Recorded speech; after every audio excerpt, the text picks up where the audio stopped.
One thing I've noticed about the sort of teachers and teachings available is that there's some very sort of charismatic teachers that are very engaging, but not necessarily willing to sort of take on a student on a long-term sort of regular basis. And I know that's something here at the centre that you offer. Why? Well, I guess you just choose what's right for you, and maybe those teachers of which you speak are right to do it in that way. One of the issues that I have is that it's very easy to follow a spiritual training on your own terms.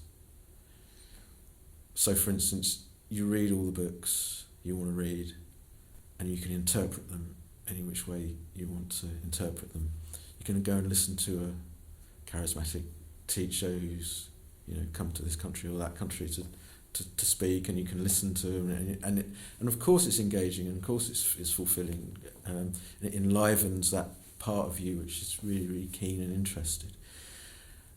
But you can interpret what he or she says in any which way that you choose, and at no stage do you put anything of your own at risk in terms of your own view structure or your own system of rules that you keep.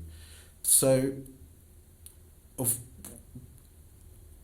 I think the more people that you speak to, the more general your instruction has to be. The fewer people that you speak to, the more precise, and you can hone what you say to an individual.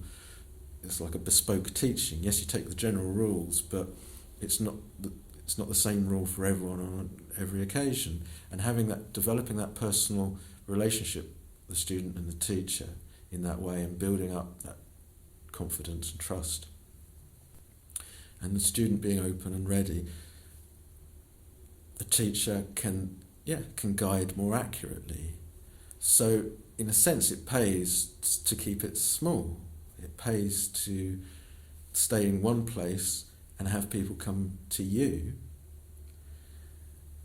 rather than you always going out to them. And one of the things I'm very aware of is that the impetus for spiritual training has to come from the student. You can't come from the teacher. It has to come from the student. So why shouldn't the student make the extra effort? If they really want to know and really understand, how far are you prepared to go? What are you prepared to give? Now, maybe it's that, I think, makes life as a teacher more hard work. And in a sense, if you've got that charisma and you've got that the backup of a good publicity system of publicity, you can do your books and your tours and your things, and you can keep it really quite general, still helpful to people, but very general. But then perhaps those people do have individual students, you just don't see them. And it brings up another question that I find quite interesting, and that's just to do with the enlightened people seem very different in character to me. How so? Well, there doesn't seem to be a sort of a blueprint of the enlightened person. I mean, there seems to be very... Oh, yeah, I see. There doesn't seem to be... Well, it's hard to find anything specifically to do with the realisation of enlightenment that imparts itself on the character. No, yeah. Well, I mean, there'll be certain things that will be missing. The greed, the hatred, the confusion will be missing. They will be very comfortable in that way, that there will be a peace about them, but it's not going to fit your, because where have your ideas about what the enlightened person is like, where have those ideas come from? They've come from all kinds of different places. It's kind of like all just fit together without ever actually knowing what it is. And one of the delightful paradoxes is with enlightenment is that although you've overcome self-view completely and you've realised that life is non-dual and there is no me versus the universe, there's no duality there at all, you actually retain the characteristics of your personality. So if you're a bit off the wall before, you'll be a bit off the wall after. There are some people that make great, really, really good teachers. There are other people who just would not go near it. They don't have the charisma, they don't have the pulling power, they don't have the words, they don't have the... Do you know what I mean? So in that sense, no, you just retain your however you were before. I was very... I think I with my teacher, Alan, I looked at him and inevitably you think, oh, that must be what enlightenment's like. And I think that's why it's so wonderful when other people do realise, because then you go, well, actually, no, that's just him being him. Yeah. And it isn't actually, because we all, to a certain extent, we all do imitate our teacher to a certain degree when we're under training. And you imitate people you respect, don't you? Exactly. If you want just great actors, imitate their... Yeah, of course. Because they recognise there's something. Yeah, I grew up trying to play the guitar like Johnny Marr. Yeah. Trying, failing. Yeah. But I found it fascinating at the centre because there have been individuals that have realised enlightenment and being able to speak to them and in fact people I've known as friends, and you just see how different everyone is on the surface, and I think it can take away some of the pressure on for the individual thinking, well, I need to be more like because that, because it's a sort of a denial of it becomes part your own conditioning. Exactly. It becomes part more. It's still yet more worldly aspiration. It's trying to conform to a particular pattern, rather than investigating. So it builds up all kinds of expectations, and rather than simply investigating what is and investigating experience as it unfolds. So I think it's tremendously helpful. I mean, it depends on the individual. Some people don't want other people to know, and I can understand that.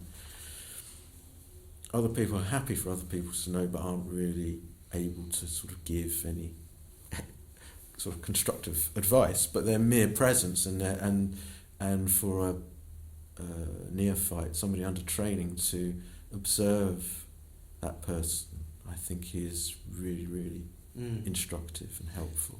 Because you've got to lose the spiritual fantasy. And I think part of it as well is that craving.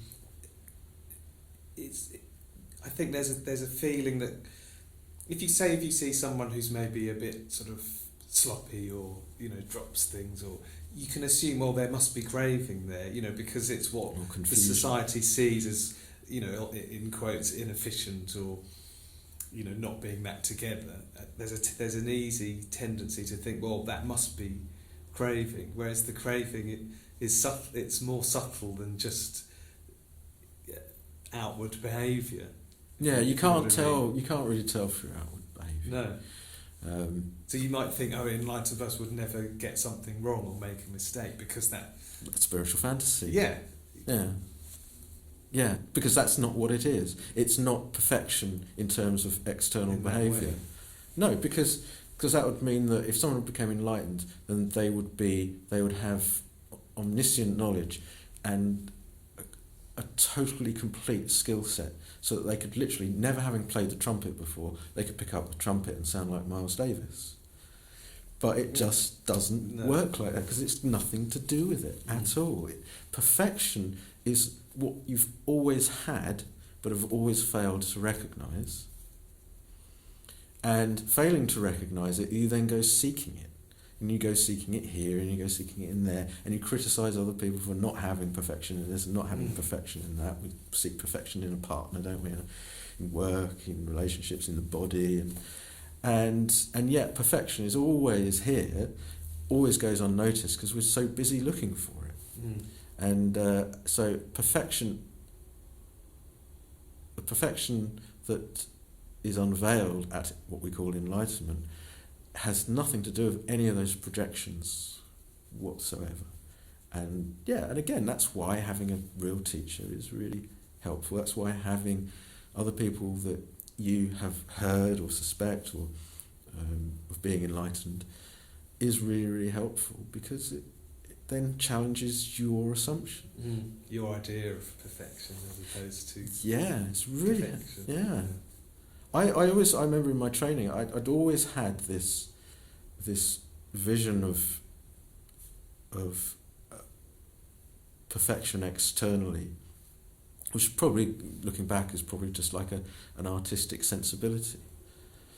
And me going to my teacher and saying, yeah, but I saw this thing and it was lovely and it was fantastic, and my teacher saying, you're clinging to, you're clinging to this, you're clinging to the idea of beauty. I think it was an idea of beauty, as you become enlightened and everything takes on this beautiful kind of